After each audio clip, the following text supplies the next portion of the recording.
Farmers of all varieties are dealing with fallout from March flooding, but that didn't stop them from gathering at the Nielsen Community Center in West Point Saturday for the annual Cuming County Feeders Association Banquet. The banquet hall was filled with feeders from throughout Cuming County discussing farming successes and hardships over a prime rib dinner. The event is the largest fundraiser the association holds, collecting most of their annual funding through donations at the event. But the night isn't strictly business. It's also a chance to acknowledge accomplishments throughout the industry. Another year in the cattle feeding business is what we're celebrating, and every year is different. So there's never really one thing that you celebrate. You're just celebrating feeding cattle and being able to do what you love doing.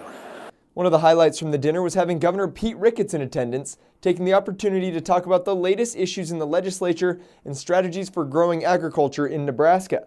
But the banquet this year was a little different for him, as Ricketts was meeting with farmers only a month after record flooding has crippled the industry.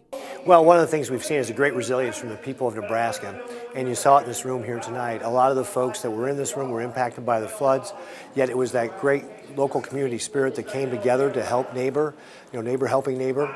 And then, of course, what the Nebraska cattlemen are doing to raise money for the victims of the flood, to be able to help them with buying supplies like fence or just any sort of general recovery that's needed. So it really is just that great spirit where Nebraskans step up to help their neighbors in time of need.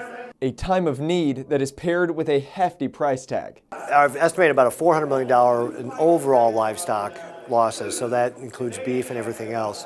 And we're still really going through the process of, burying carcasses and so forth. So I don't have any final numbers other than that original estimate.